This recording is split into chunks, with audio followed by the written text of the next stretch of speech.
Good morning प्रिय बच्चों। आज हम लोग पढ़ेंगे पाठ 5 जिसका शीर्षक है नेहरू जी के पत्र से। नेहरू जी को हम सभी लोग जानते हैं। इन्हें हम पंडित जवाहरलाल नेहरू या चाचा नेहरू के नाम से जानते हैं। ये हमारे देश के प्रथम प्रधानमंत्री थे। इनका जन्म 14 नवंबर 1889 को इलाहाबाद में हुआ था। इनके पिता मोतीलाल नेहरू और इनकी पुत्री अर्थात उनकी बेटी का नाम इंदिरा गांधी था। इनकी पुत्री इंदिरा गांधी हमारे देश की प्रथम महिला प्रधानमंत्री थी। इस पाठ में हम देखेंगे कि पंडित जवाहरलाल नेहरू जी अपनी पुत्री इंदिरा प्रियदर्शनी को पत्र लिखा है। जिस समय पत्र लिख रहे थे उस समय वे नैनी जेल में थे। पत्र क्या है? पत्र के द्वारा हम अपने परिजनों, रिश्तेदारों, परिचितों और मित्रों को संदेश भेजते हैं तथा उनके द्वारा भेजे गए संदेशों को प्राप्त करते हैं। पत्र संदेश भेजने का एक सरल माध्यम है। तो आइए हम अपने पाठ्य पुस्तक को देखेंगे और सुनेंगे। नेहरू जी के पत्र से। पत्र के विषय में हम लोग पहले ही सुन लिए। ये पत्र नेहरू जी ने अपनी पुत्री को लिखा है। नैनी जेल सन 1930 ईस्वी को नैनी जेल से लिखे हैं। वो अपनी पुत्री को संबोधित किए हैं। प्रिय इंदिरा, लिखते हैं, जब तुम मेरे साथ रहती हो तो अक्सर मुझसे बहुत सी बातें पूछा करती थी। मतलब जब वो अपने पिता के साथ घर में रहती थी तो उससे बहुत सारी बातें वो पूछा करती थी। लेकिन अब तुम मसूरी में हो और मैं यहाँ अर्थात वो जेल में थे। मैंने सोच लिया है कि तुम्हें इस दुनिया मतलब संसार की छोटी छोटी कथाएं का अर्थ है कहानियाँ, हर पत्र में लिखा करूँगा, जिसके माध्यम से तुम इस दुनिया की छोटी छोटी बातों को, कहानियों को जान पाओगी। लिखते हैं, क्या तुम जानती हो धरती सूर्य के चारों ओर घूमती है और चांद धरती के चारों ओर घूमता है। ऐसे और भी गोले हैं जो धरती की तरह सूर्य का चक्कर लगाते हैं। ये सब ग्रह कहलाते हैं। यहाँ ग्रह का अर्थ है सूर्य के चारों ओर घूमने वाला आकाशीय पिंड, और चांद धरती का उपग्रह कहलाता है। उपग्रह का अर्थ है ग्रह के चारों ओर घूमने वाला आकाशीय पिंड।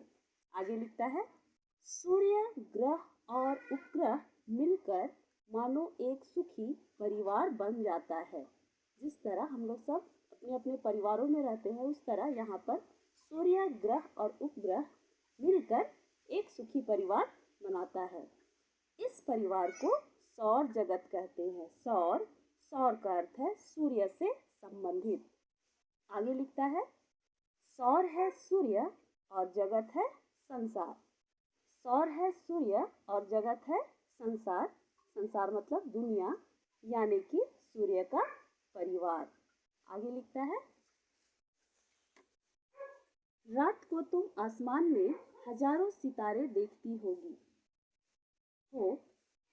यहाँ लिख रहे हैं कि रात में जब आसमान में बहुत सारे सितारे हम भी देखते हैं, तो वो अपनी बेटी को लिख रहे हैं कि रात को तुम आसमान में हजारों सितारे देखती हो, इनमें से थोड़े से ग्रह हैं, बाकी सितारे हैं। क्या बोल रहे हैं? थोड़े से ग्रह हैं, बाकी सितारे। क्योंकि हम लोग को मालूम है कि ग्रह कितने हैं? 9 हैं, और पृथ्वी उसमें से एक ग्रह है, और बाकी क्या है? सितारे हैं। ग्रह हमारी धरती की तरह सितारों से बहुत छोटे होते हैं। ग्रह जो है वो धरती की तरह सितारों से कैसे होते हैं? बहुत छोटे होते हैं। लेकिन सितारे बहुत दूर होते हैं, इसलिए वे बहुत छोटे दिखाई देते हैं। हाँ, सितारे हमसे बहुत दूर होते हैं, इसलिए वे हमसे कैसे दिखाई देते हैं? बहुत छोटे दिखाई देते हैं। सितारे जगमगाते हैं और ग्रह नहीं। कहने का मतलब यहाँ है कि सितारे जगमगाते हैं लेकिन ग्रह नहीं जगमगाते हैं।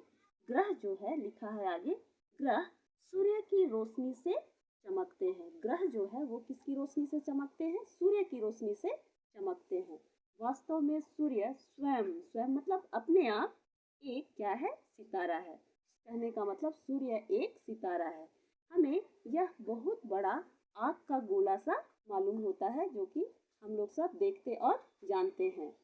अब तुम्हें मालूम हो गया कि हमारी पृथ्वी भी सूर्य का एक ग्रह है और सूर्य के परिवार में से एक है। सितारों के बारे में जानने वाले या ज्योतिषी, ज्योतिषी का अर्थ है ग्रह नक्षत्रों का जानकार, ज्योतिषी का अर्थ है ग्रह नक्षत्रों का जानकार, बताते हैं कि बहुत दिन पहले हमारी पृथ्वी और सारे ग्रह सूर्य में ही मिले हुए थे। बहुत दिन पहले क्या लिखते हैं, हमारी पृथ्वी है जो है और सारे ग्रह जो है वो सूर्य में ही मिले हुए थे। किसी कारण से, कारण तो उन्होंने यहाँ स्पष्ट नहीं किया है, लेकिन लिखा है किसी कारण से सूर्य के छोटे छोटे टुकड़े टूटकर उससे क्या हो गए, अलग हो गए।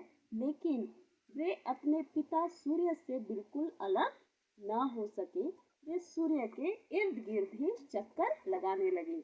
यहाँ इर्द गिर्द का अर्थ है आस पास, इर्द गिर्द का अर्थ है आस पास। क्या करने लगे, चक्कर लगाने लगे। चक्कर मतलब चारों ओर घूमने लगे। आगे लिखता है हमारी पृथ्वी भी सूर्य से निकली थी। हमारी पृथ्वी जो है वो भी कहाँ से निकली हुई है, सूर्य से निकली हुई है। उस जमाने में यह बहुत गर्म रही होगी। सूर्य से अलग होने पर यह ठंडी होने लगी।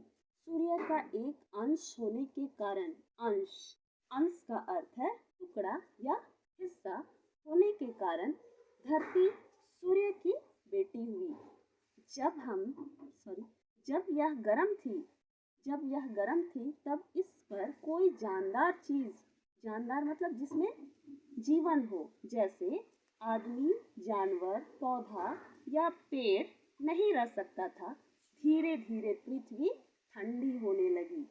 जिस तरह सूर्य का एक अंश धरती या पृथ्वी हो गया, उसी तरह धरती का एक टुकड़ा टूटकर निकल भागा और चांद हो गया। बहुत से लोगों का कहना है कि चांद के अलग होने से जो गड्ढा हो गया वह प्रशांत महासागर है। वह क्या है, प्रशांत महासागर है। आगे लिखता है जब धरती ठंडी हो गई तो हवा में जितनी भाप थी वह जमकर पानी बन गई। भाप हम लोग समझते हैं वाष्प, जिसको बोलते हैं वाष्प थी, वो जमकर क्या बन गई, पानी बन गई और शायद बारिश बनकर बरस पड़ी। उस जमाने में बहुत ही ज्यादा पानी बरसा होगा। यह सब पानी धरती के बड़े बड़े गड्ढों में भर गया और इस तरह बड़े बड़े समुद्र और सागर बन गए। ज्यों ज्यों धरती और समुद्र ठंडे होते गए, त्यों त्यों दोनों जानदार चीजों के रहने के लायक होते गए, जिस पर अभी हम लोग रह रहे हैं। अब तुम सूर्य की बेटी धरती के बनने की बात जान गई। तो इस तरह से इसमें पंडित जवाहरलाल नेहरू ने अपनी पुत्री इंदिरा को इन सारी बातों से उनको अवगत कराया और लिखा है, और अंत में लिखा है शुभकामनाओं के साथ तुम्हारा पिता जवाहरलाल नेहरू। तो ये पत्र के रूप में है, इसलिए लिखा है अंत में तुम्हारा पिता जवाहरलाल नेहरू। तो आज के लिए इतना ही करेंगे और आगे मैं आपको नोट्स दूंगी, उसको आप लोग अपने कॉपी में